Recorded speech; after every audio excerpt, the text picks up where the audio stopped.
Hmm.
Oh, sorry about that.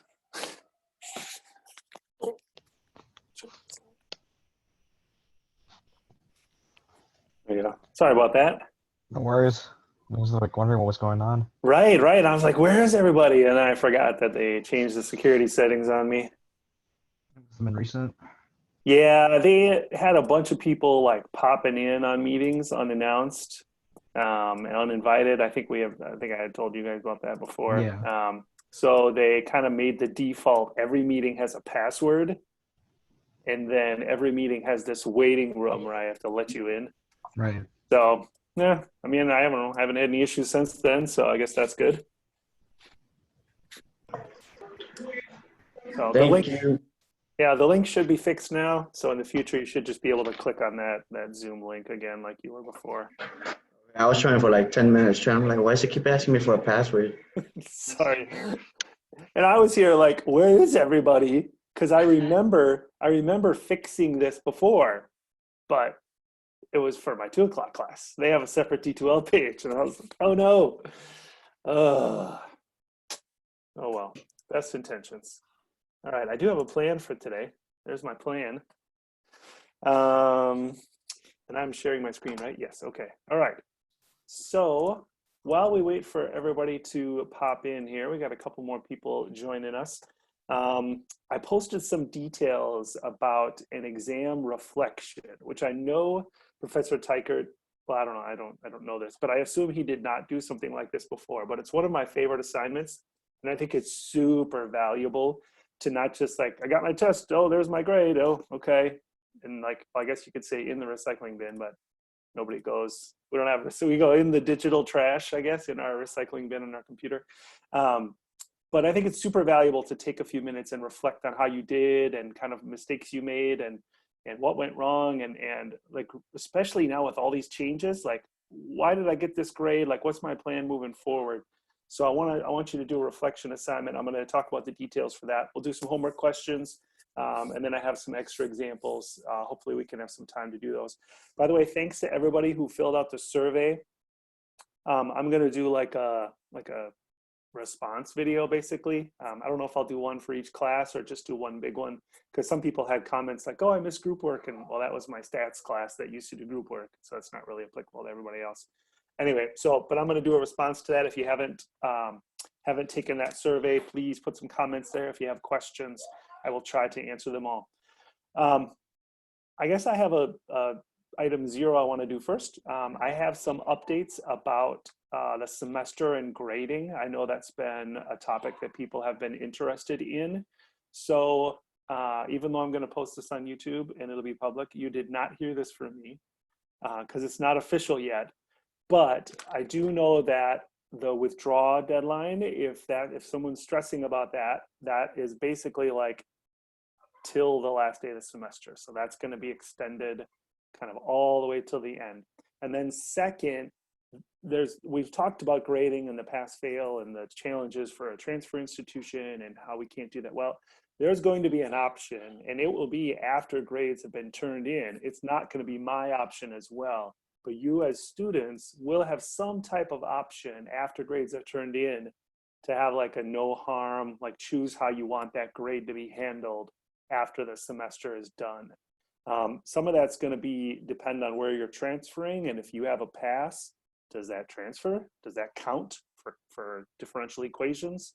You know, I'm not going to be able to answer, but I do know that there is going to be some options available to you once the semester is over to make some choices about the grade. I don't know what they are yet, and they'll let you know as soon as it's finalized. Quick question.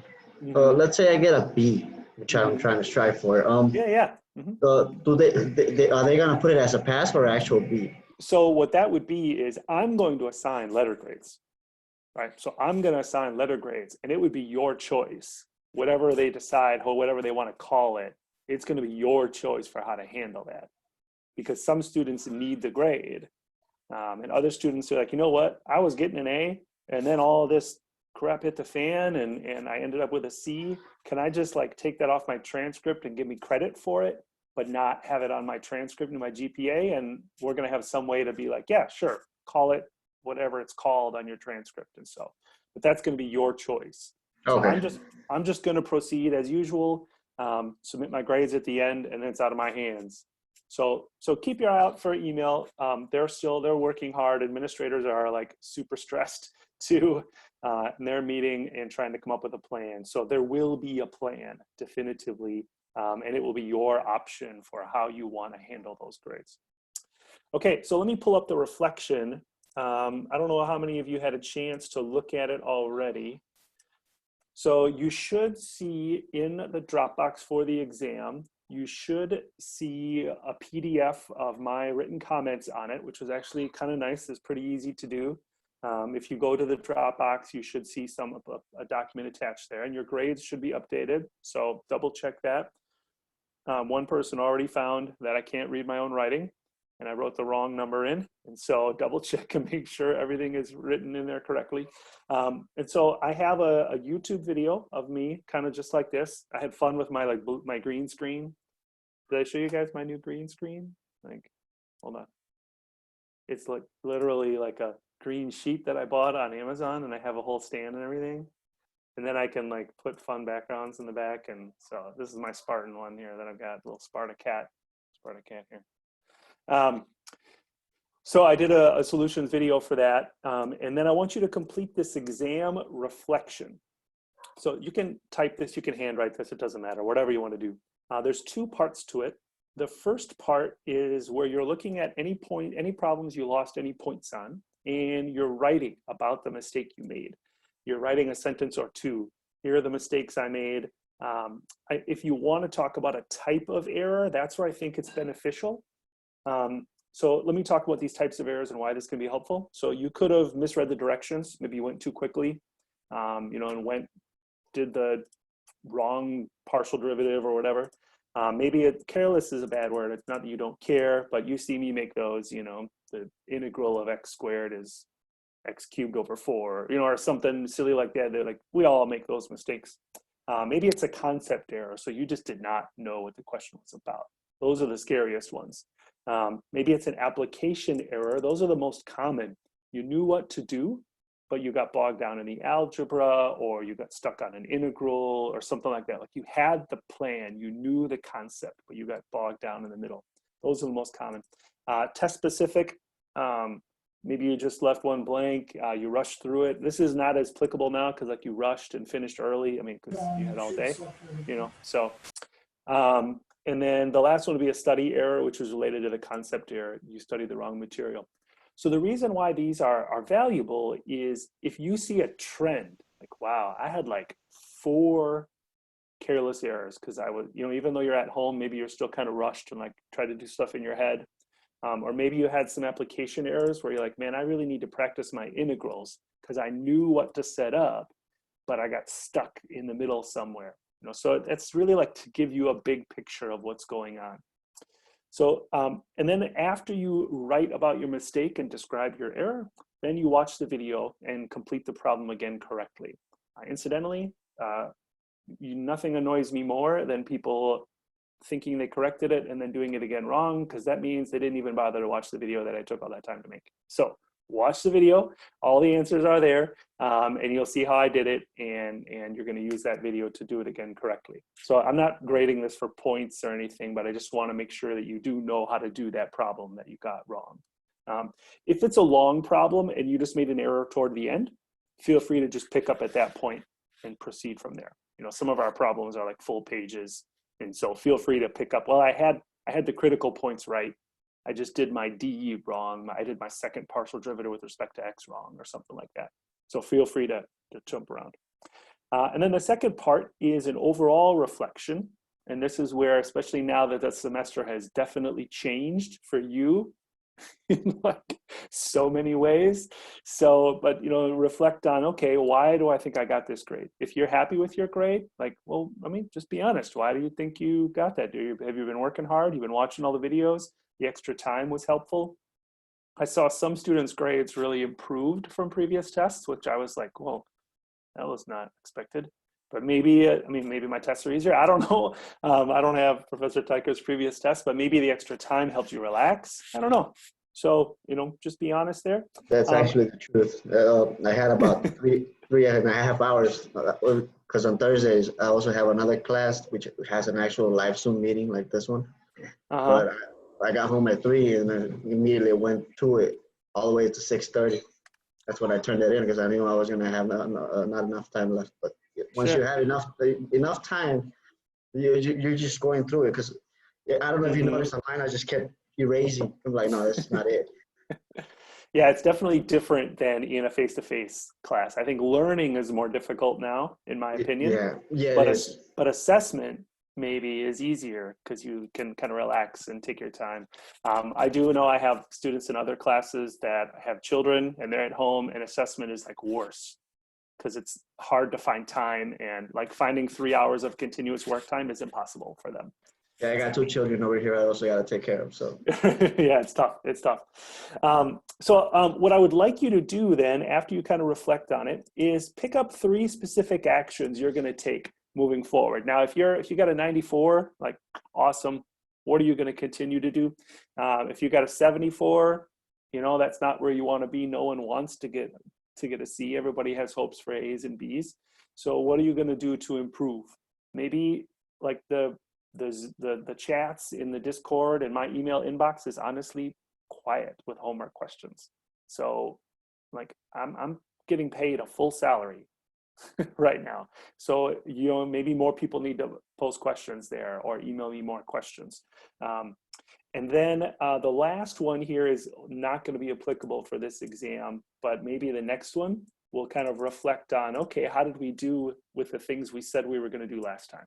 So that one you can just skip for this one. You can do all this on a separate sheet of paper. You do not, I actually have it here. You need to staple it to your original exam.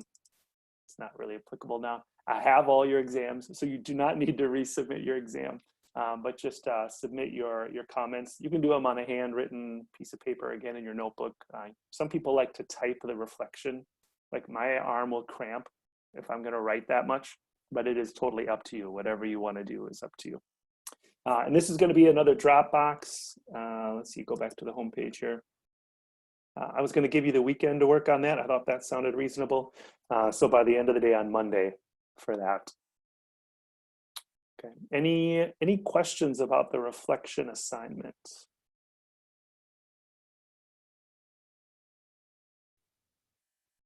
Oh, I had one. Yeah, go ahead, Manny. Since I returned in that question 8, Sure. Yeah. do I need to do a reflection on that? Just hold out. Yeah, just wait until you get that back, and then you can do one reflection. So Okay, just cool. wait. Yeah, wait until you get my feedback on that one. Yeah. I also have a question. So when we're redoing some problems, like in one, I made like a mistake with like deriving Right. something at the beginning. Yeah. So do I need to like redo that rest of the problem then? Yeah, right. When Yeah. it's in the beginning, because the whole problem changed then. Is So I want to then- make sure you know how to do the whole thing. Yeah. Okay. Yeah. So basically you have to do from your error on at least. Does that Okay. make sense? Yes. Yeah. Great. Thank you. Mhm. Yep. Any other questions about that reflection?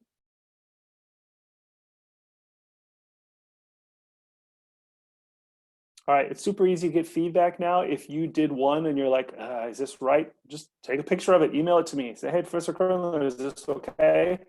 And then I'll just let you know, yeah, that looks good. Or, could you write a little bit more or don't, whatever. So, if you do want to do one and like send me a page, like, hey, is this okay? That's totally fine. My other students have had, this is their third one, so they kind of know what to expect. So the first one is always kind of weird. So, but I think you'll enjoy it. It seems like, oh, it's another thing of work to do, but this is super valuable. And this is something like me in my work. After a class is over, I'm making notes in my notes to myself, like this example didn't work. This should have been done differently. So like reflecting on your work is really, really a valuable skill. Okay, so we have a quiz coming up on 15.8 through 16.2. And I know we went over a bunch of homework last time. I have the homework ready to pull up here. So let's focus first on homework questions from those sections, because that's what our quiz is on. So let's do that next. I had a quick question. Go ahead, Zab. Just regarding like the way we solve integrals at the very end. Do you care to see how we do that evaluation, or do you care more about the setup and then like the end? That's a really fair question. I always waffle on this. I will say on the next exam, there's so much integration that we're doing. It would be like inhumane for me to ask you to do 8 integrals like all the way through. Like that's Sure. just ridiculous. So I'm going to have some on the test that will just say set up an integral that would find this volume, or that would, whatever the problem is. So some of them will just be set up. I do want to know that you can still do an integral. And so really what I want to see, if I want you to go through all the integration, is what I'm showing in the notes. Okay. Yeah, that's really what I want to see. It is nice because you've got tools at your disposal on your calculator that can check your answer. So, but I do want to see, that full integration process. But, on the test, there's probably going to be 2 or 3 that will actually do all the way through. Sure. It's just it takes too long. Okay. Sounds good. Thanks. Mm-hmm. Okay, so any questions from 15.8 through 16.2? We had 15.8 was Lagrange multipliers, another optimization strategy, and then 16.1 and 2 were double integrals over rectangular regions and then over general regions. And you can just type a problem in the chat too if that's easier for you. Did you do number 21 on 15.8? Okay, let me pull 15.8 up here.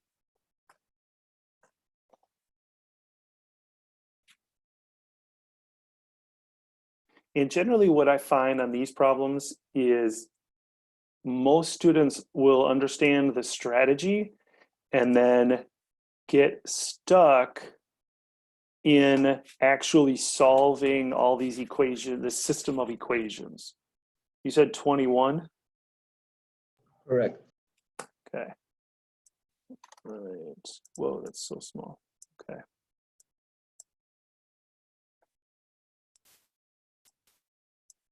All right. Did I copy the right one? Is that the right one you're looking at? Yeah. Okay, sounds good. So the key here for the Lagrange multiplier is that the gradient of the function is parallel to, so it's some multiplier times the gradient of the constraint, which is our g.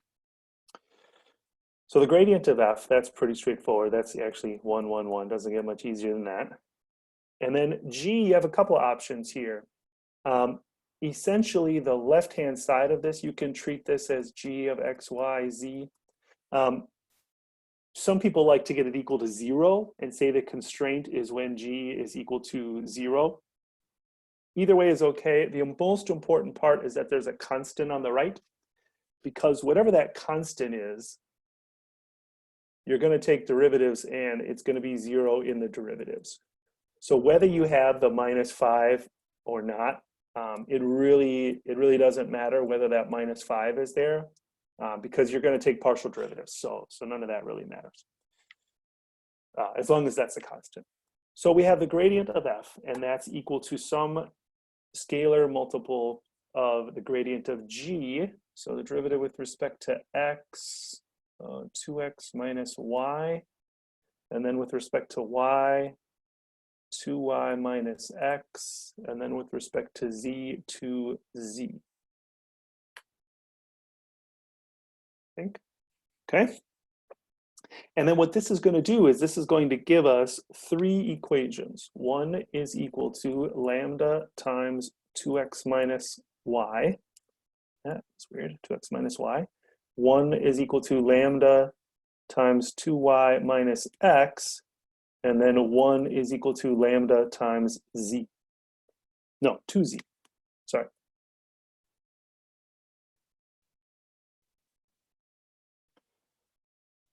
So we have this system. Now this system, if you kind of remember your theories about systems of equations, there are 3 unknowns here: lambda, x, y, and z. We only have 3 equations. But what we forget is that we actually have 4 equations. So there is another equation that we will eventually use as part of this. Does anyone know what that 4th equation is that we will use? Wouldn't that be the constraint x Correct. squared And that's plus correct. y That's squared? Yep. That's always the case. Is the constraint gets you the 4th equation. So what I usually do is I usually solve for lambda, and then end up setting them equal to each other to get some other equations. In this case, I might actually just divide by lambda and get 1 over lambda is 2x minus y. 1 over lambda is 2y minus x, and then 1 over lambda is equal to 2z. And now all of those things on the right are all equal to each other. So I have 2x minus y equals 2y minus x. Oh, that's super helpful. I don't think I'm going to write a system yet. That's super helpful because if I add 2y and add x, I get 3x equals 3y. So x is equal to y. So that's great. That's great. Now what I would like to get is I think what I usually do is I usually think of this as the constraint x squared plus y squared plus z squared minus xy equals 5. And I'm going to try to get that in terms of a single variable. So right now I'm close. I have x squared plus, and then y is also x.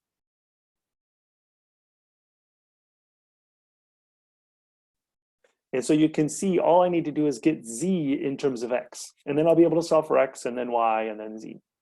And this process that I'm doing right here is fairly typical for the Lagrange multiplier method. So any ideas of another one, kind of like, I'm putting asterisks by here, kind of like this first one that we did? Is there another equation we can get that involves z?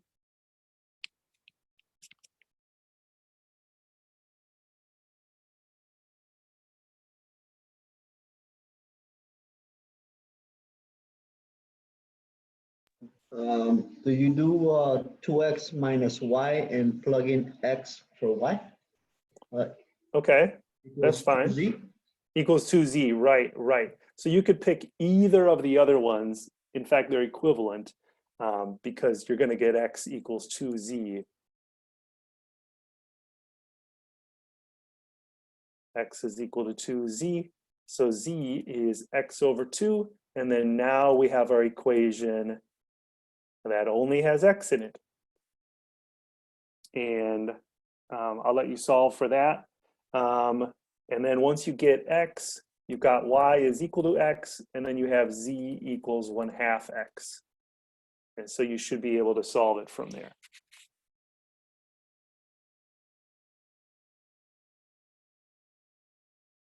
Is that enough on that one, Christian? Yeah. Thank you. Yeah, you're very welcome. Before we move on, the rest of it's just, this is going to be a quadratic equation, so it's just basic algebra from there. Does anyone have any additional questions on the setup, all the calculus that we did initially?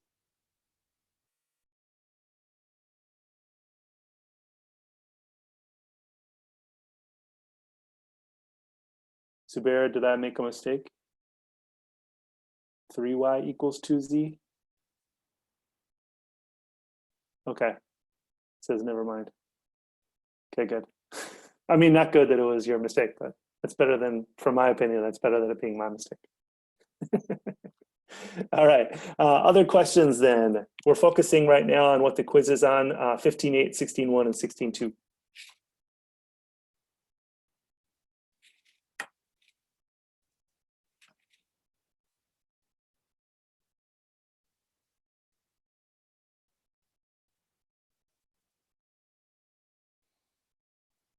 Mm-hmm.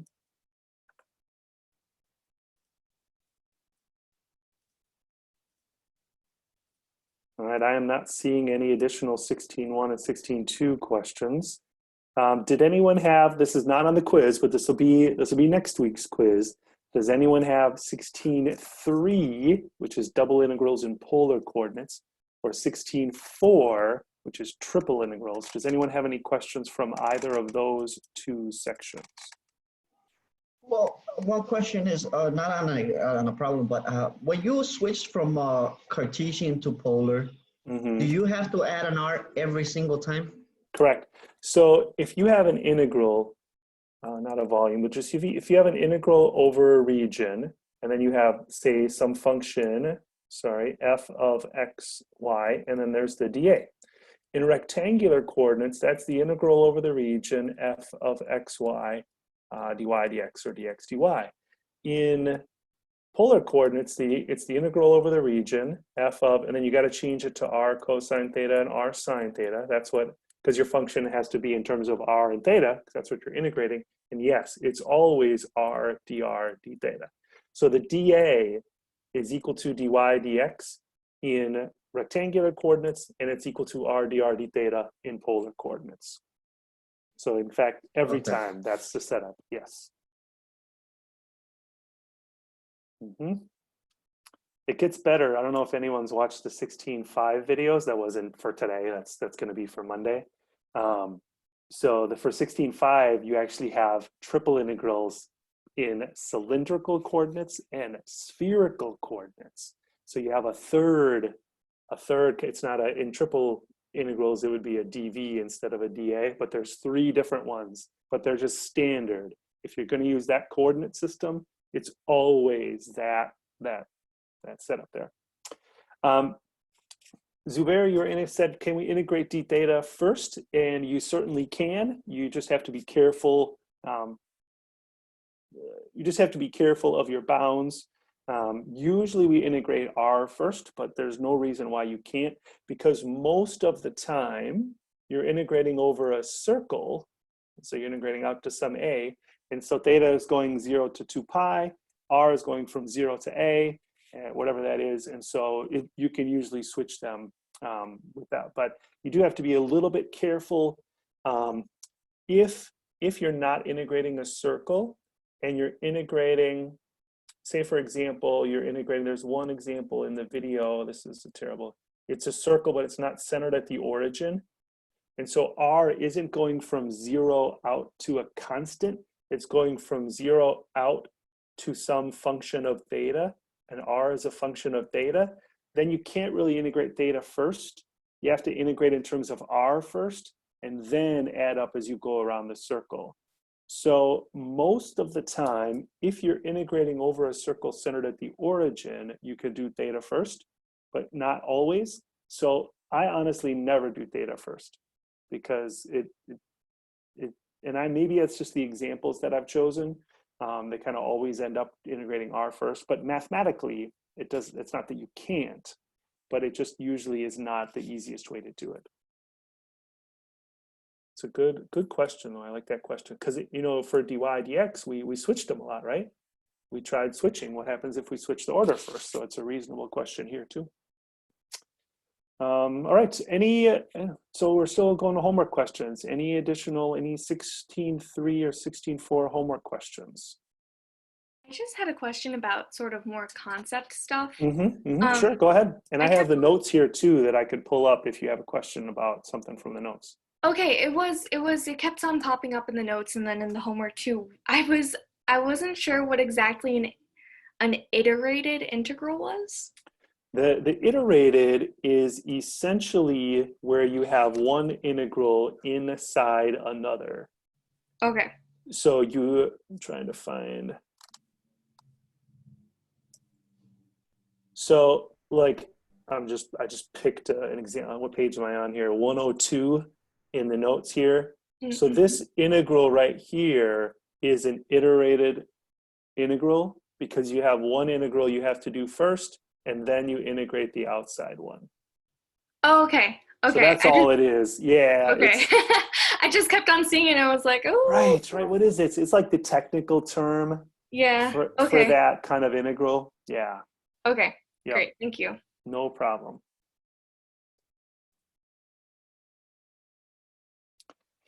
Okay, it's kind of quiet tonight. Maybe that'll be good, because I know one of the comments, and I know it's tough. We only meet for an hour and a half, and I want to make sure you're getting your homework questions asked, but you want to see lots of examples too, and so I get it. But one of the comments I did see in the survey was people like really want to get through all the examples just to see extra examples. So maybe that'll be good for tonight. So I'm just going to give one last call for homework questions, and then we can do examples.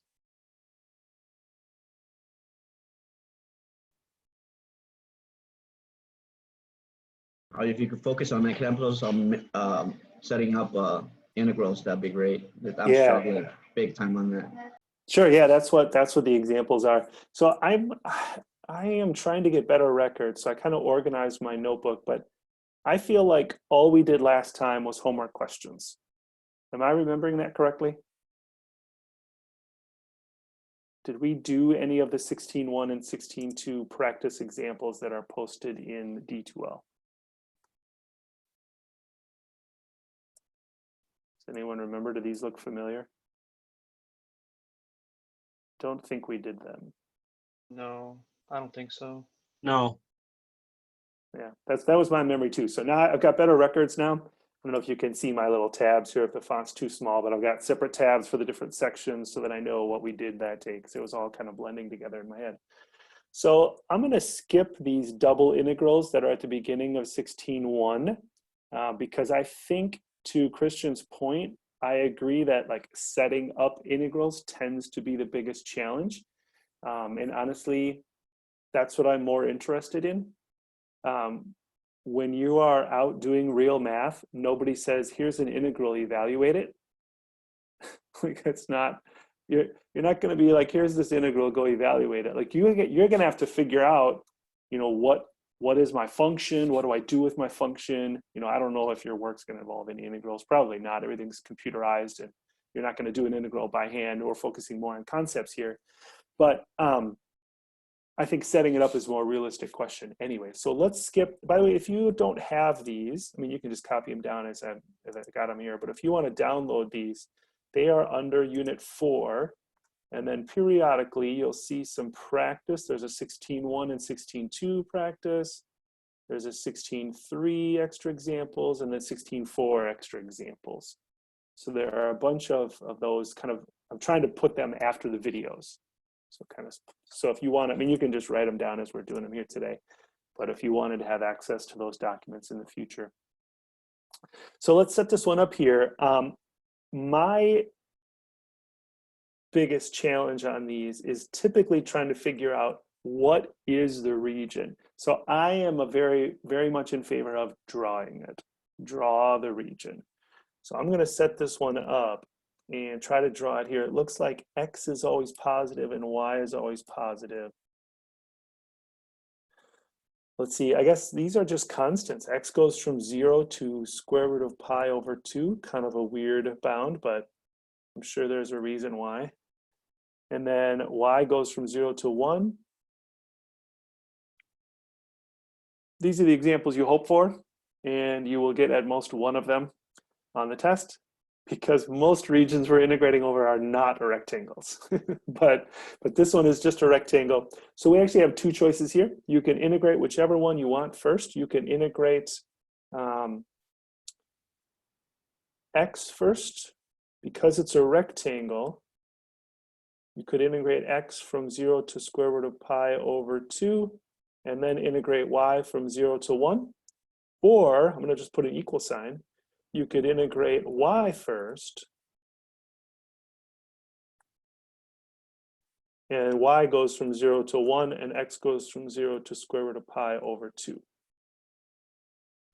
In this particular case, because you're integrating in terms of a rectangle, those integrals will be of equal difficulty. It does not matter which one we do first. So I am going to do the first one first, because I want to get rid of the sign of x squared and just integrate that and be done with it as soon as possible. so I'm actually going to do with that one first. So let's look at this first integral.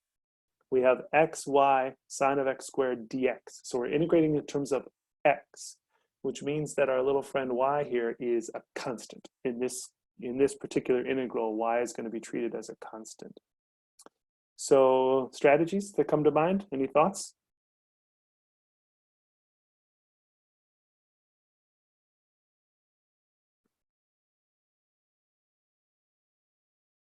I can think of two that might occur to you here, two different strategies that might occur to you.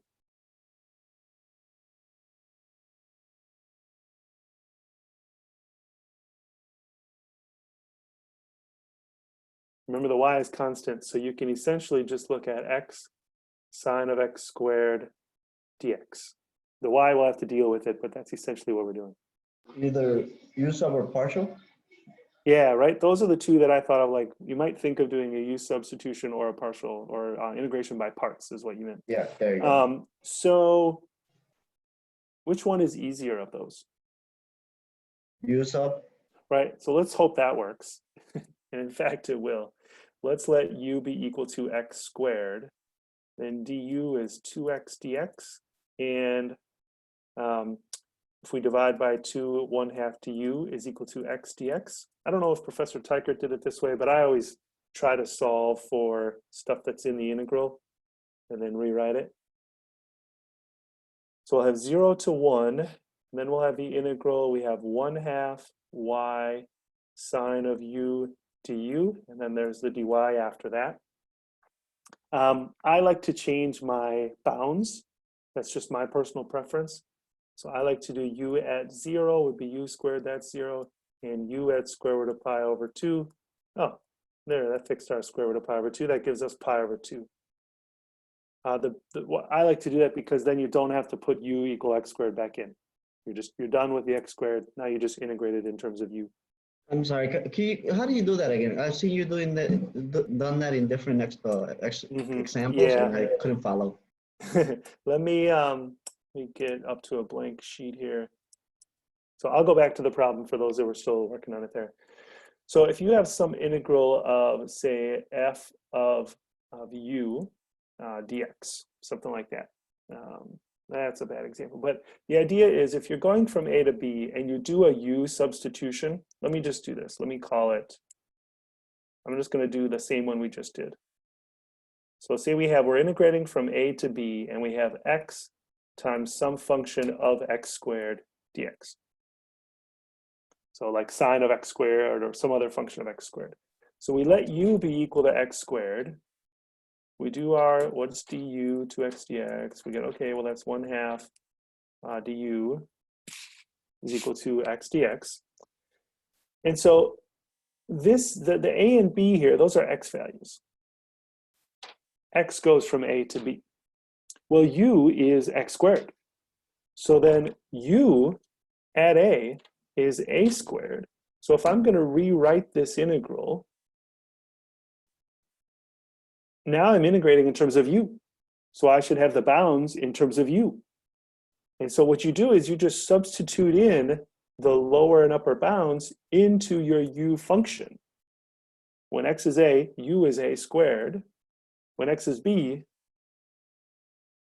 u is b squared. And the benefit of this now I do not have to substitute back in anything. Now I just have a new integral.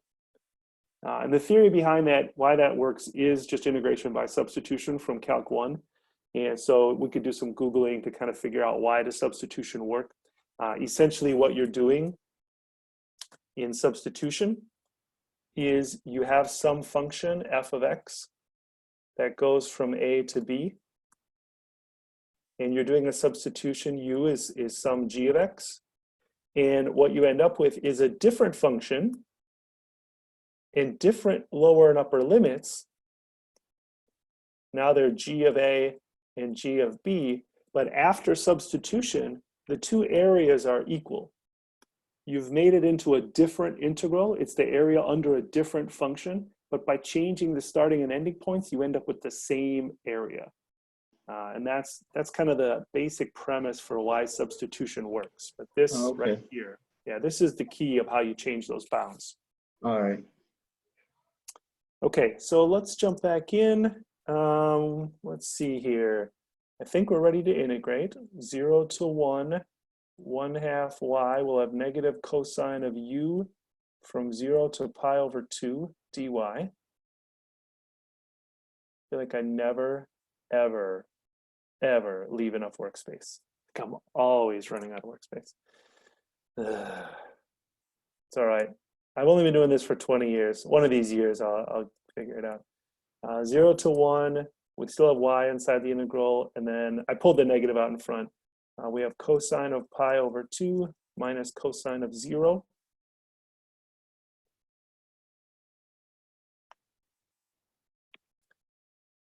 Negative 1/2 integral from 0 to 1 of y. Cosine of pi over 2 is 0. Cosine of 0 is 1.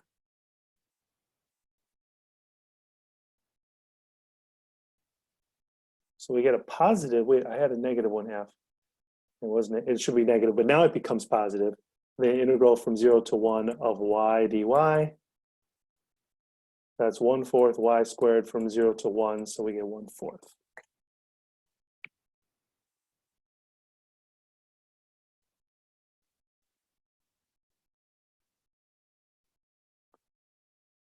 Okay, so what are your thoughts on that one, Army? Do you have any additional questions on that number 30 there?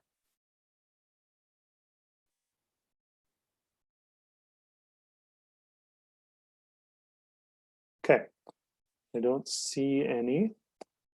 So let's try 38, and this one, let's just set up the integral. Okay, let's focus on setting up the integral. We're going to try to find the solid in the first octant. Oh, I'm not going to be able to draw what that surface is. So there's some surface. We want to find the volume of the solid that's bounded below by the xy plane and above by whatever that surface is. I don't want to draw that. So whatever that is. So we're in the first octant. And so the first octant means if we look from above and we're looking at our region, it's only going to be somewhere in the first quadrant, the region that we're integrating over. So the question is, how do we know what region we are integrating over? I think we need to know, where does that surface intersect the xy plane? So how do we do that? How do we determine where the surface intersects the xy plane? You said z equal to 0? That's No? correct. Yep. Set z equal to 0. So 9xy times square root of 1 minus x squared times square root of 4 minus y squared should be equal to 0. Whew. Okay, so that means x is equal to 0 or y is equal to 0. Okay, so that's going to be the first quadrant, so we already kind of knew that. Or square root of 1 minus x squared is equal to 0, or square root of 4 minus y squared is equal to 0. Yikes. Just going to try to get a graph of this so we can kind of visualize what's happening here.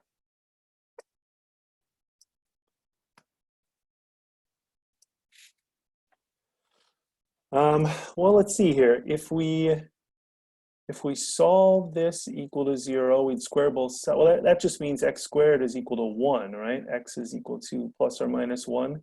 And here y would be plus or minus 2. So it looks like, it makes me feel like those are circles though. With the square root of 1 minus x squared, it's kind of like the top half of a circle kind of thing. So let me see if I can graph this. But I think we're good because I think it's rectangular regions here, right? So I think it's just going to be bound by positive and negative 1. And then I'm using the Geogebra Plotter, by the way. So I can pull this over here.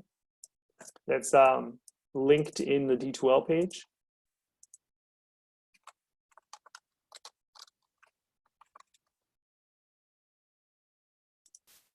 Yeah, look at that. Interesting. Trying to look at it from above. I do find that this one is like difficult to rotate and it's like really slow. So I like using Maple better, but no, you all don't have Maple at home.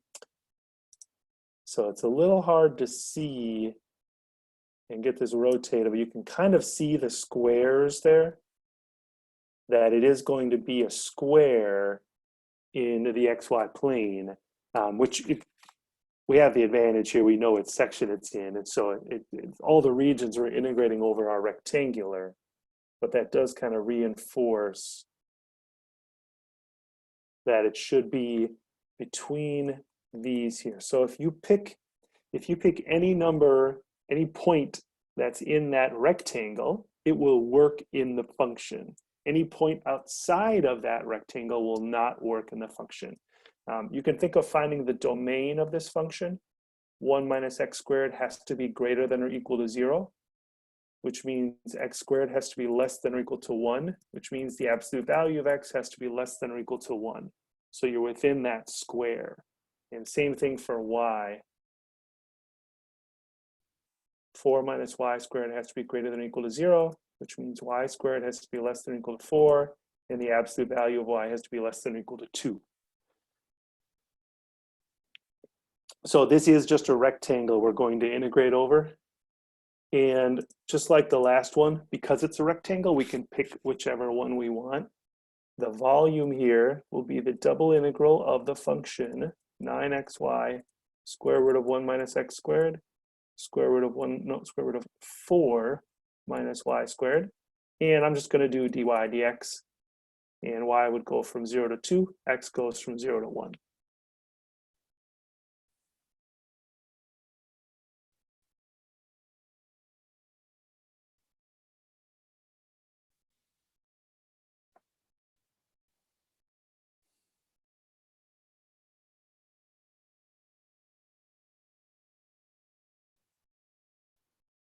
It's so weird. I feel like my voice is different because of these. They like, I don't know if anybody else has beats, but they like kind of lock out other noise. And I feel like I'm talking, because my voice feels hoarse every time after I talk for half an hour. And I don't usually get that hoarse in class. I don't know why. It's just weird. So anyway, does anyone have any questions about the integral that we were just going to target setting up the integral on this one? Yeah, how do you know it's always a positive 1 or a 2 for x and y? That's one of the things that's bugging me. Like, I don't know if it's a Right. negative or a positive.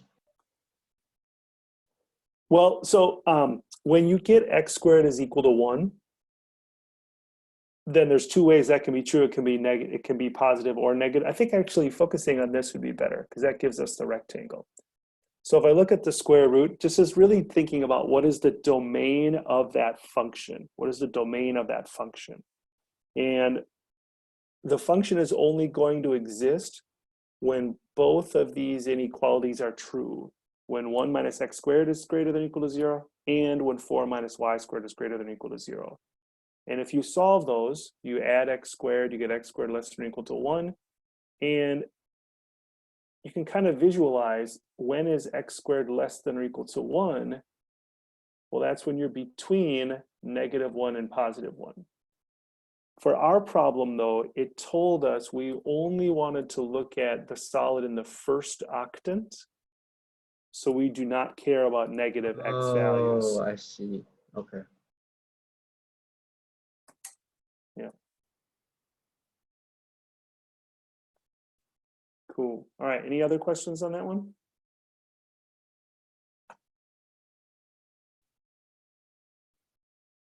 Yeah, I realized now why the grapher struggled to graph this one, and it's subtle, but you can see here near that point, it kind of like starts to become like really steep there, and there's too many points for it to plot in a small area, and so it really struggles plotting them right near the XY plane.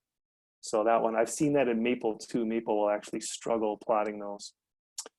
Okay. Let's move on to 16.2. So these are going to be in, they're still double integrals in rectangular coordinates, but now they are not over rectangles. They're over general regions. So I think what we should do, let's do 16. Let's try to figure out, let's do this. Let's change the order of integration. So the reason why I want to do that is the only way to change the order of integration is you have to figure out what your region is. And so let's see if we can reverse engineer this. Can we figure out what the integration region is from those bounds? So here's how I do that. You can see it's telling me that y goes from e to the x up to 2.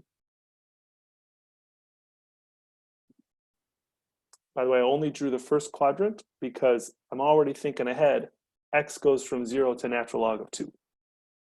So I already know x is only positive. Now y goes from e to the x up to 2. So let's draw e to the x. Nobody needs to be told what an exponential function looks like in the spring of 2020. Hopefully. Even non-mathematicians know what exponential growth looks like now. And then we have 2, and I happen to know that that's right here. How do I know that? That the 2 actually is the y value when x is natural log of 2? What do you know there? Wait, could you repeat that? Well, I happen to know that when y is 2, that actually corresponds to the natural log of 2 for x. So my question was, how do I know that? It's not magic. Because e to the natural log of 2 equals 2. Is 2, right? Everybody remember that's exactly right, Jacob. Everybody remember their properties of logs. Right. Exponentials and log functions are inverses. And so, yeah, so you just get 2 there. Okay, so let's be careful here. Y is going, see, you have 2 regions here. Region 1, region 2. So there's 2 options. So you have to be kind of slow yourself down and think about which one it is. And you can see if we focus on the y here, y goes from e to the x up to 2. So it's region 1. That's the region we're integrating over. So let's switch it. I'm going to draw a rectangle horizontally now. So let's add up x's first.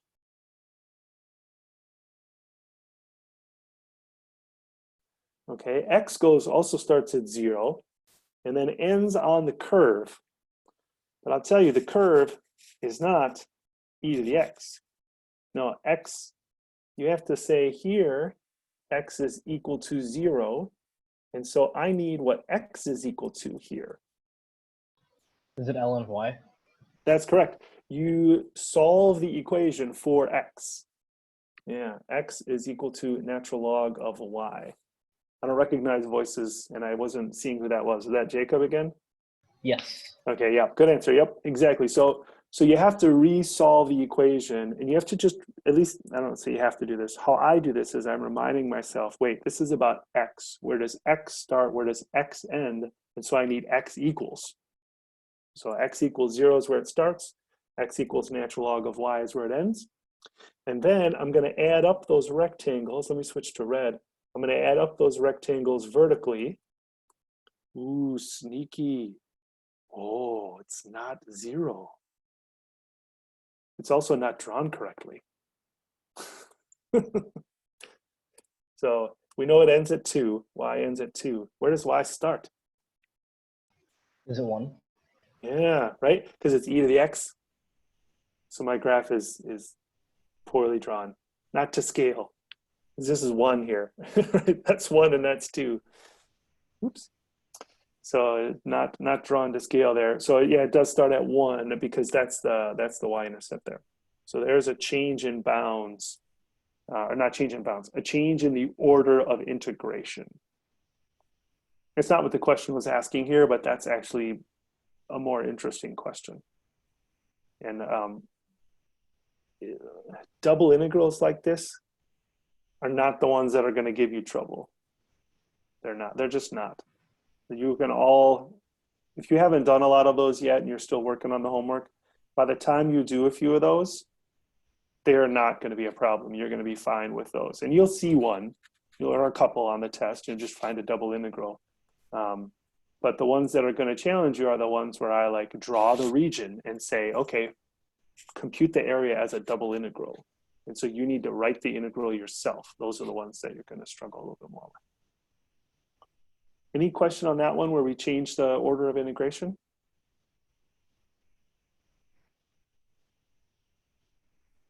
Just quickly, I don't know if this is a good idea or a bad idea, but we should get the same thing with both integrals because it's the same area. So let's try this. 0 to natural log of 2, and then we're just integrating dy, so it's y from e to the x to 2 dx. So that's 0 to the natural log of 2 minus e to the x dx, which is 2x minus e to the x from 0 to natural log of 2,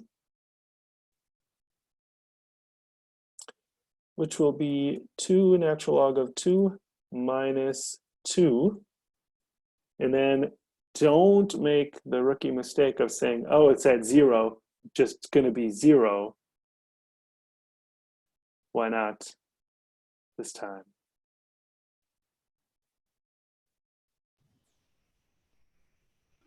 Because you're plugging in 0 for x, so e to the 0 would be 1. Everybody hear that? Gotta be really careful. A lot of times we just, oh, it's 0, so it's 0, but not always, especially when you have, if it's a polynomial, yes, but don't make that assumption. So it looks like 2 natural log of 2 minus 3. Let's see if we get the same thing the other way. We are, let's see, we're integrating x first, so that's x. This is going to be bad. From 0 to natural log of y dy. Integral from 1 to 2, that'll be natural log of y minus 0 dy. Oh, God. Exactly. I was like, wait, no. I think I remembered. I think isn't it x natural or y natural log of y minus y? What is, oh. That sounds right, but I have to double check. I know, it's been so long, and I don't want to derive it again right now. See, it's questions like this why I asked earlier if like you want to see the integration like all the way. It's something like this where I'm going to try to do integrals that are not like some kind of complex integration strategy from Calc 2, you know. I forget which problem it was. I ran into a problem that had to eventually be solved using like a U sub on one portion and then a trig sub on another portion. Oh yeah, we're not going to have you do trig subs on a test. Okay, good. Yeah. No, not at all. So yeah, I was right. Those are fun. 1 to 2. And I think this looks good. We have 2 natural log of 2 minus 2 minus 1 natural log of 1 minus 1. The natural log of 1 is 0. And we get 2 natural log of 2 minus 3. Yes, good. So yeah, the integration that I want you to do is really going to be Calc 1 integrals. But I do want to know that you can see an integral all the way through, especially when you have both variables. Are you integrating the right one and substituting in the right bounds? And kind of that logistical question is more about what I'm interested in than a complex integral from Calc 2. Isn't the answer supposed to be 2 natural log of 2 minus 1? It should be the same up top too. I think you accidentally switched signs. Okay, let me see here. Where did I switch some signs? Oh, it is. Do you see it? I see it. It's Yeah. minus e to the x. Yeah. Right. It's 2 times 0 minus e to the 0. And then I did it again. So that's minus, so that would be minus 1. And then this one, I did it right. I just kind of, oh, it's the same as the one above. That one was right.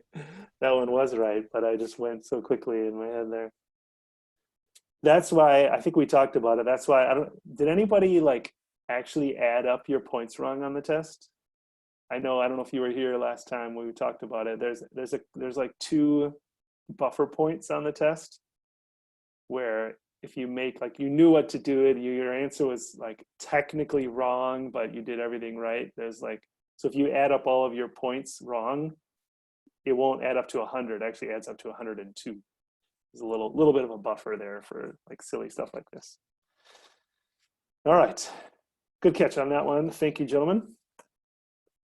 Okay, let's do some here. Let's see, it's 5:02.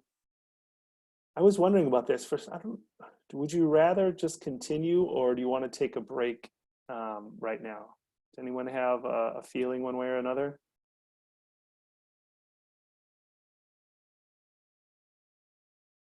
I'm okay with continuing. That's just me. We could keep Right. going. I'm okay. Yeah, with I don't want to. You don't have to speak for everybody else, but I'm used to doing breaks when the classes are like 2 hours. But then I was realizing like, wait, we're only going like another half hour, so we probably should just keep going. So Does Zoom have like a poll thing that you could do? it does, but I have to like write the polls ahead of time, Oh, gotcha. and I might be able to add one right now. Wait, you can do this. Just check yes or no if you want a break right now. If you go to participants, if you click on participants on your screen, then there's a green yes or a red no. Everybody see it? So the question is, would you like a break? That's the question. Would you like a break right now?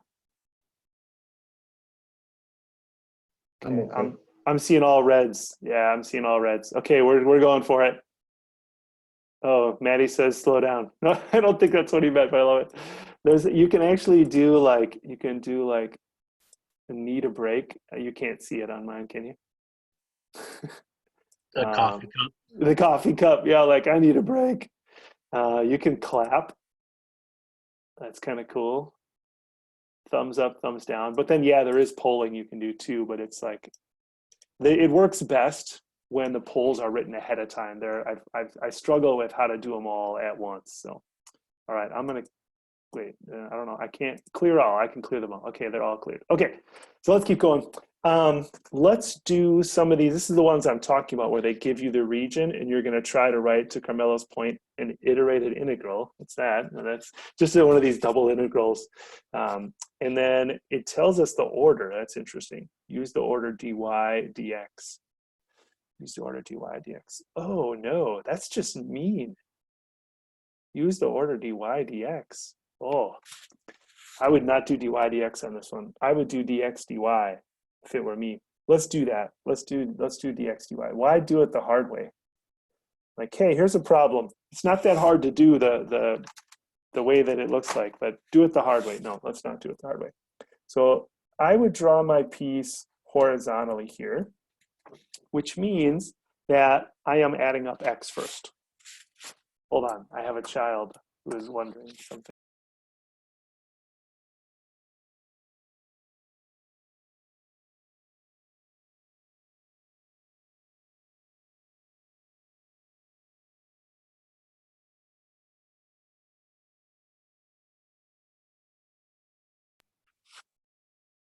Xbox negotiations. All right. So does anyone know or have a good explanation why I would choose to draw my piece horizontally there rather than vertically? If you're going vertically, it looks like the function changes as you're moving from left to right. Correct. So yeah, you'd have to do like two different integrals? That's absolutely correct. And then for the last one, it would be like the function with itself. So you'd have to do like top half of the circle, bottom half of the circle kind of thing. No thanks, pass. So, Sure. So let's do this instead. So we're gonna find not the volume, we're gonna find the area. So all we're doing is just integrating dA. And we're gonna do x first. You good?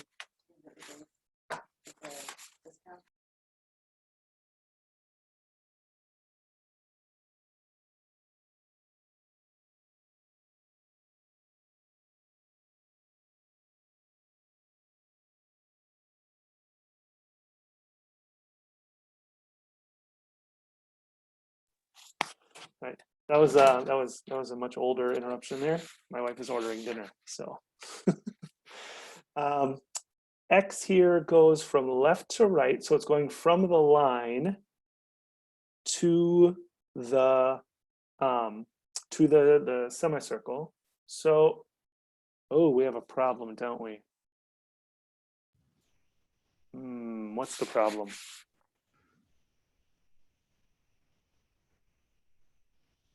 You have to define the region. I mean, I guess I'm not sure what do you mean by we have to define? Because I'm looking at the region and there it is, but I know that's not what you meant. What do you mean by that? We have to define the region. It's hard for me to put that into words. Because I'm like, well, here it is. It's right here. That's the region. But I know that's not quite what you meant.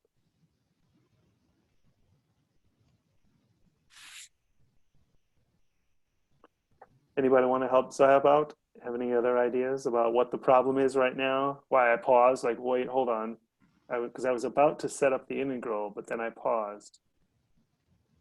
Is it because like the circle kind of goes back? Like the furthest point that the circle goes on the x-axis is not the like last intersection point. Does that make sense? That's actually okay. Okay. Yeah, what you want to focus on for your piece is as I move up and down this, is it always the same left and right bounds? And that the answer there is yes. It's always the line on the left, and that part is okay. Well, maybe there are maybe we're good. Maybe, I don't know. Zub said in the chat I had to solve for the same Oh, variable. I missed that. I need like, thank you. I get beeped when people come and go, but I don't get beeped when the chat comes up. Maybe that's intentional. Maybe they don't want to alert everybody, but yes, that's exactly it. So the problem is, remember, I need x equals down here and x equals up here. We're not writing it as x equals, but remember it's x. Where does x start? Where does x end? And so we know where it ends. It ends at square root of 25 minus y squared. And we'll just need to solve for x on the bottom one. So you were right the first time there, Zoobs. Y minus 5, and then divide by -3. That looks really gross. I'm going to write it as negative. Oh, this doesn't look much better. Y plus 5/3.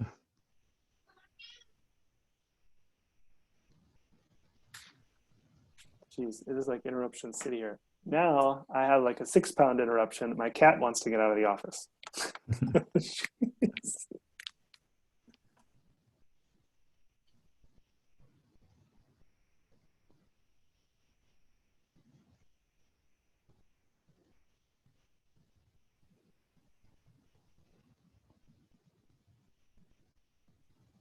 Gosh. Okay. One of the things you'll learn is if you have an integral in terms of x, you can't have x in your bounds, because what will happen on the next stage is the next stage you'll have a function. If you had x up there, you'll have some function of x, and then it'll be dy, and then you'll end up with x's in your answer, that's not good. So it's kind of a red flag there. And then y here, y goes, I think they gave us those, kind of. So it looks like they give us, I drew over it, they give us the minimum y, they already gave us the intersection there. So y starts at -4. They did not give us the top one, but it's pretty easy to find. You probably have to do the intercepts for that. Yeah, and that's just when x is 0, but this is just a circle. It's a semicircle, square root of 25 minus y squared. So if you set that equal to 0, you'll see it's 5. Mm-hmm. That's the radius of that semicircle. Okay, that should do it. I don't really want to keep going. I kind of want to focus on the integral. Does anyone have questions about those bounds, or I guess it's the bounds. Does anyone have questions about either set of bounds there? And this would be like a typical problem for setup, right? Correct. Okay. Mm-hmm. So the set of bounds for x you made on the second equation, y equals -3x plus 5, you set it up to equal to x, right? Correct. Yeah, the thing to remind yourself is whatever variable is here, like let's call it d star, okay, whatever this is, your lower bound has to be some, like what does star equal, and your upper bound has to be whatever that. So if you have dx, your lower and upper bounds have to be, well, where does x equal start and where does x equal end? And then the next one is y. So where these are y values, y starts at -4, and y, you can think of y equals 4 and y equals 5, y equals -4 and y equals 5 are the bounds there. So maybe one more way to write it is if you have dx, this has to be x equals and and x equals. And then when you have dy for the next one, that's y equals something and y equals something. That just would be super cluttered notation. So we don't put the x equals and y equals, but that's really what we mean when we're writing those. This might be a stupid question, but we're going from left to right. Why isn't the x equals square root of 25 minus y squared at the top of the integral and not at the bottom? Since it's going from x equals -1/3 y plus 5/3, and why is it not the other way around? Since, well, let me ask you this. If we pick a particular y value, so if we zoom in here and we pick a specific y value like 2, whoa. Which number will be larger? The x value at the circle or the x value at the line?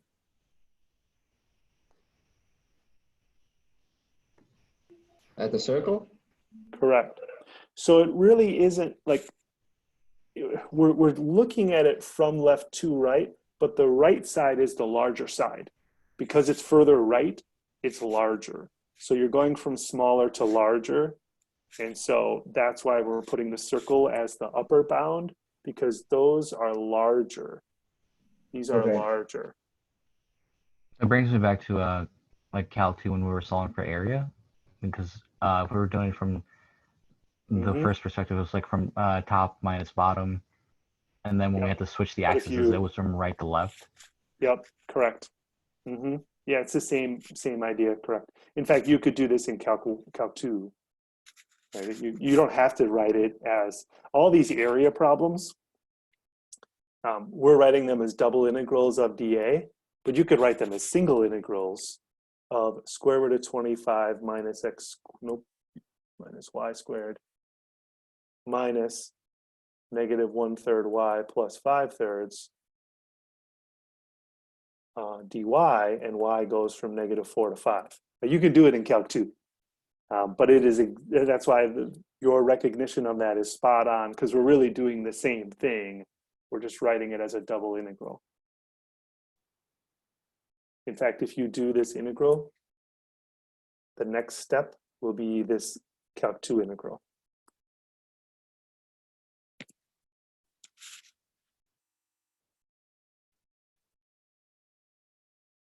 Okay, those were good questions.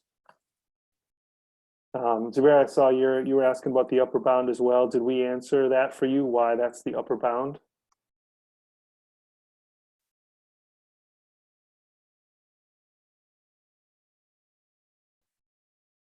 Not sure.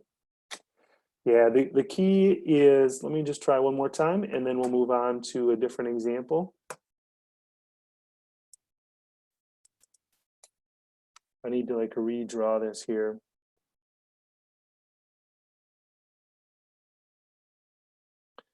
So if I look at a particular rectangle, the circle itself is the largest x value. So what I want to get is I want to get the area of that representative piece.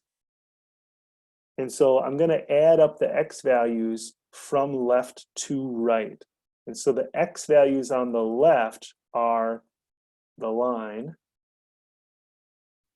and the x values on the right are the semicircle. X equals 25 minus y squared. And so when I add them up from left to right, I start at the line and I end up at the semicircle.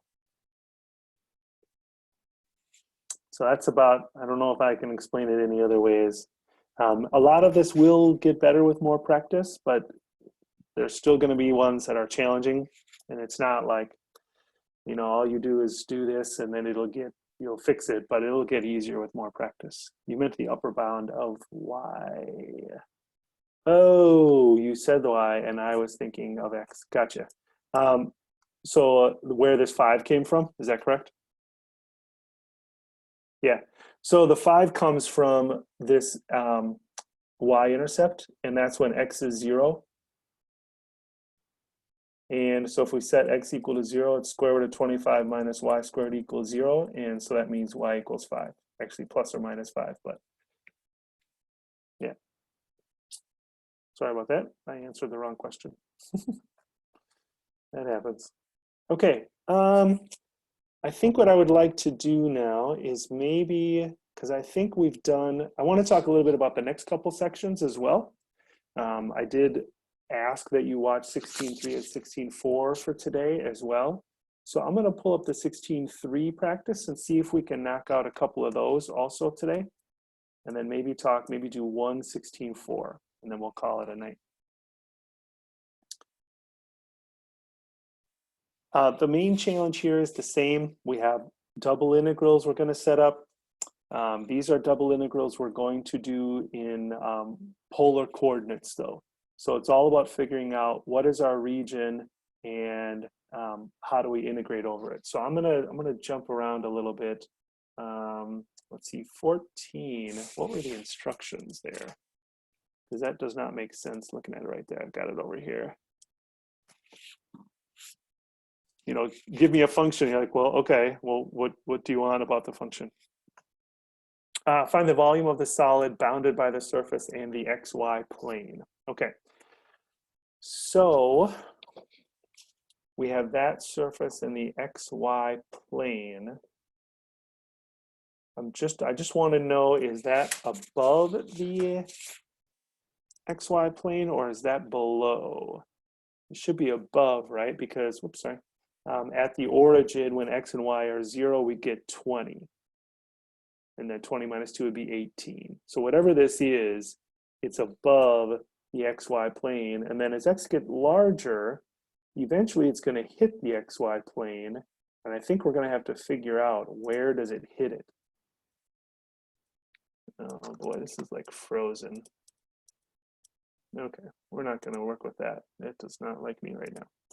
I like to visualize it if I can, but that's not worth our time. So I think what I need to do is I need to figure out my first question: where does the function f intersect the xy plane? Because if I'm trying to figure out the volume of the region between the xy plane and the function, it's not giving me any bounds, so it must cross the xy plane at some point. So the way we're going to do that is we're just going to set z equal to 0. And hopefully this will not be too crazy. I don't think so. Let's see, 20 over 1 plus x squared plus y squared equals 2. And if we clear fractions, 20 equals 2 times 1 plus x squared plus y squared. I feel like they're always so sneaky on these. Watch this. Divide by 2. 10 is equal to 1 plus x squared plus y squared. And then subtract 1. How convenient. X squared plus y squared equals 9. So whatever this function is, and I wish we could see the graph right now, but I know we're on limited time. And so I don't think it's worthwhile for me to pull up Maple. Whatever it looks like, it intersects the xy plane at the circle radius 3. And so you can envision you have the circle radius 3 centered at the origin, and there's some surface above it. And so we're integrating over this region. And this is going to actually be true for almost all of the double integrals in 16.3. Almost all of them, the region you're going to integrate over is something circular, because that's where polar coordinates excel, is when the region you're integrating over is circular. If you see some circular region, the first thought needs to be, ooh, polar coordinates. Like when we get to the next exam, and there's, find the volume of this region, and you're like, wait a minute, on the xy plane, this is a circle. Boom, polar coordinates. That's what you should be thinking. So the volume will be the double integral over the region of the function dA. And that's always the case. You could write that formula down on your formula sheet. That's just always going to be the case. And now we have choices. Do we want to do it in rectangular or polar? Obviously, this is 16.3, so we're going to do polar coordinates. But you don't have to. You could do rectangular. It will just be more challenging. So let me write this out. The function, I'm just going to put that in here. This is not actually great, but we will see. And then, do you remember Christian was asking about dA? Is there always the r, dr there? And remember we said that's all, yes, that's always the case. The dA is r, dr, d theta. Always r, dr, d theta. And then the nice thing about polar though is r simply goes from 0 to 3. And then we swing all the way around the circle, and so theta goes from 0 to 2 pi. You can imagine if you wanted to use x and y, you'd have to integrate from the bottom semicircle up to the top semicircle, and then x would go from -3 to +3. Ooh, not good. Okay, there is a problem though. We cannot complete this as written. it's not incorrect. This equality is true. The volume is equal to that integral, but we simply cannot finish that integral as written. So because So- we're doing the integral in terms of dr and d theta, we have to switch x and y over to polar variables, right? Correct. Everything, all the variables must match. An equation we can do that with is x squared plus y squared equals r squared, right? That's correct.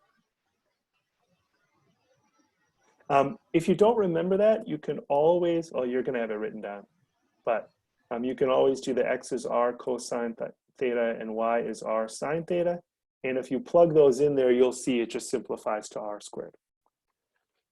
So we do need to rewrite this though, 0 to 2 pi, integral from 0 to 3, and then we have 20 over 1 plus r squared minus 2 r dr d theta. And then we're good. There's, I mean, we still, I don't know if we want to do the integral, but that's the setup. But that's usually the hardest part, is getting that integral set up. Does anyone have questions about the setup there?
Sorry, I can't hear you. Same. There you go. Me. There we go. Okay. Yeah, we lost you Somehow, there for a you know second. what happened is I like pulled my cord. Oh, okay. Yeah, and so it like just barely pulled out. Okay, yeah, it's good now. Thank you. Yeah, no problem. So Zubair was suggesting, you know, to use a u substitution, and he is correct. We do need a u substitution on that one. U is 1 plus r squared. Yeah, so that's good. Okay, let's look at another one here. I feel like since we did that one, 24 is going to be too easy. Like you'll be fine.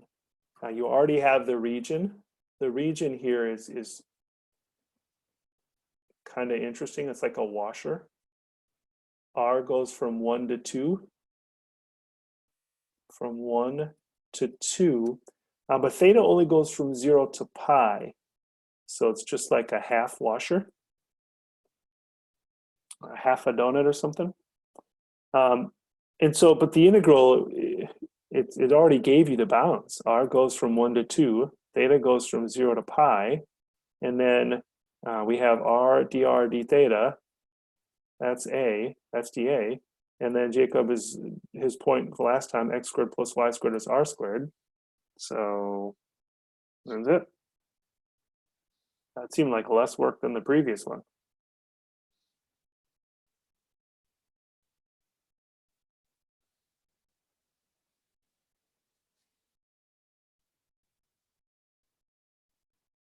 Any questions on that one?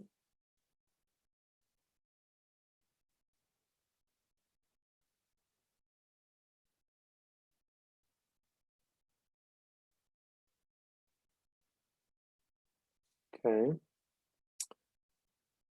Oh yeah, that looks good. I'm just going to see what else is. Oh, that's a good one too. All right, pick one. You can vote yes or no. Yes is 33. That looks fun. Yes is 33 and no is 38. Those both look, these are both cool. So yes or no. Yes is 33 and no is 38. Oh, 38 wins. I got 5 no's, 2 yeses. All right, cool. All right. So let's try this one. Again, we'll try to set it up. This is kind of like what was it? So I have talking earlier about the area between curves where you do the like top minus the bottom, or if you rotate it, it's right minus left. That's essentially what we have here as well. We have a top function, and then we're subtracting a bottom function. But literally top and bottom, because we're in 3 dimensions, so it's the z. The volume here is going to be the double integral over the region of the top function minus the bottom function, dA. And it's kind of cool here. There's a hyperbolic paraboloid that is the top, and the paraboloid z equals x squared plus 3y squared is the bottom. So that's fine. They gave those to us. Top is 8. I'm going to write it 8. We'll just write it the way it was given. Negative x squared plus y squared plus 8 minus x squared plus 3y squared. And then dA, I'm just going to leave it dA. Okay. And I think we're going to need to simplify that. So let me simplify it. What do we get? Negative 2x squared minus 2y squared plus 8. Yeah, I think. I feel like my face is all like, it's like adjusting the brightness, but I'm like super white. I mean, I am very pale, but no, I thought maybe it was the background color. No. Okay. All right. Anyway, boy, we have a lot of work to do. Clearly, it's in the polar coordinates section, so we're going to use polar coordinates. But we don't even know what region we're integrating over. So we got some work to do. Anybody have a thought about how to start figuring out that region?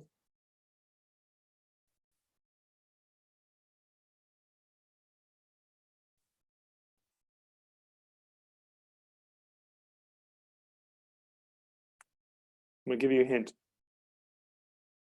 The hint is red. That's the hint. Red.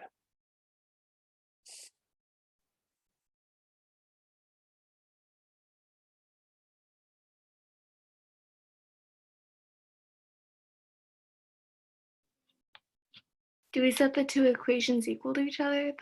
We do. We need to find out where they intersect. We need to find out where they intersect. That's going to be the outer bound. And then the inner bound is given to us. That's the cylinder that's going right through the middle. So the inner bound is already given to us. That's x squared plus y squared equals 1. But we need to set them equal to each other to find the outer bound. So that's exactly it, Camilla. It looks like it's going to be bad, but it is not. In fact, it works out very nicely. If we add x squared and subtract y squared, we get 8 equals 2x squared plus 2y squared. And when we divide by 2, we get a nice little circle, radius 4. This is the intersection of the 2 surfaces.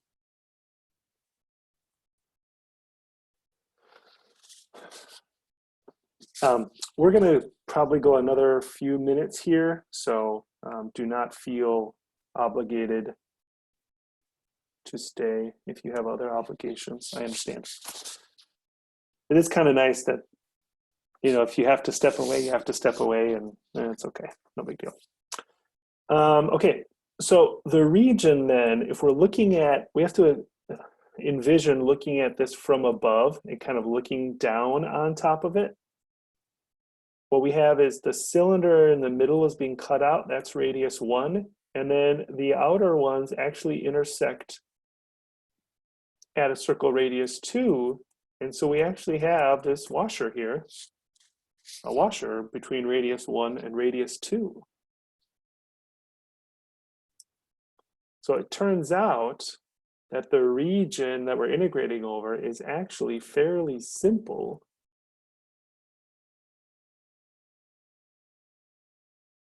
It just rewrote the dA as r dr d theta, because you can see it's very circular there.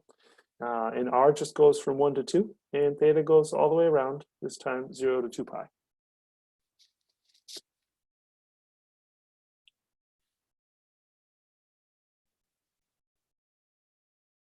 There is only one additional problem here. Hopefully you see it. We've talked about it a couple times already. Anybody want to pop in and tell us what the additional thing we have to deal with is before we can do the integral? Change x and y to Correct. the r and theta. Correct. Yep. And this one, there's a -2 you can pull out here. You'd have x squared plus y squared. So it's actually -2r squared plus 8. R dr d theta. So now it's good. Now it's good. Our bounds are in terms of r and theta. Our function is in terms of r and theta. So we are good to go. Let's go ahead. I'm kind of selectively choosing ones to do, and I'm being very lazy and picking the one that's a polynomial to actually do. It's like the easiest one. So make sure to multiply in the r, by the way. Easy to forget that and integrate the inside, and then wait, I still have r there, so make sure you just have a function that you're integrating. But yeah, that'll just be, what will that be? -r⁴ over 2, because we have r⁴ over 4, but there was already a 2 there. And then 4r squared from 1 to 2.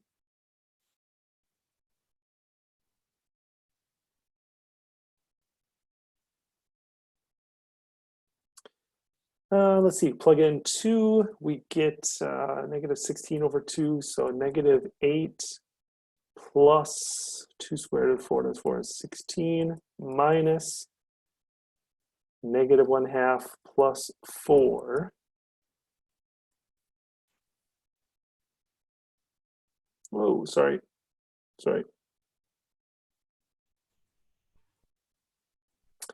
And that's fine, we'll finish this one up. We'll get 8 minus -3.5, so -7/2. So 0 to 2 pi, that would be 9/2. And then integrating that would be 9/2 theta from 0 to 2 pi, and that'll be 9 pi. But I went very fast there. So the odds of me not making an error in there are slim. I don't know. Looks okay.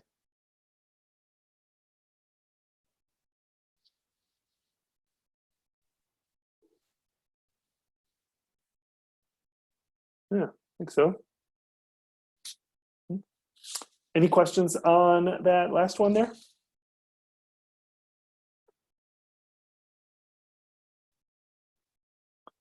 All right, Efren is yawning. That means it's time to go. We did not look at any triple integrals today. If you're interested, you can go, I haven't been posting the replays from my 2 p.m. sections because I don't want to swamp your news feed and everything. But if you go on the YouTube channel, you should be able to find the replays, and we did talk about them on Tuesday in my 2 o'clock class. So we can do them again next week. But if you are interested and kind of want to watch those now before the weekend, you should be able to see, yeah, Calc 3 from the 14th. You should be able to watch those, and in here there are some of those examples from triple integrals from 16.4. So if that's interesting to you, you are welcome to do that. We can talk about these as well next week. So final announcements, reminder, I'm going to post a quiz tomorrow at 8, and that'll be due to the Dropbox. That'll be on 15.8 through 16.2. Number 2, you have a reflection assignment on your exam. Those details are in D2L, and we talked about them at the beginning of class today. And number 3, then for next week, you should hopefully have already watched 16.3 and 16.4. If not, you're going to watch those 2 and 16.5. So I will post a news post with all of that in there, but we'll have 3 sections for next week also. I know it's a lot. Hopefully you've been able to keep up. The more consistently you work, it really helps, but I understand that these are difficult times. So, try to find time when you can. I think that's it. Any last questions before we sign off for the night? What was the final answer that we got on 38 again? I got 9 pi. Okay. Does that sound right? Yes. Good. All right. That's nice when you confirm. You're like, okay, good. That's what I got. Any other questions before we go?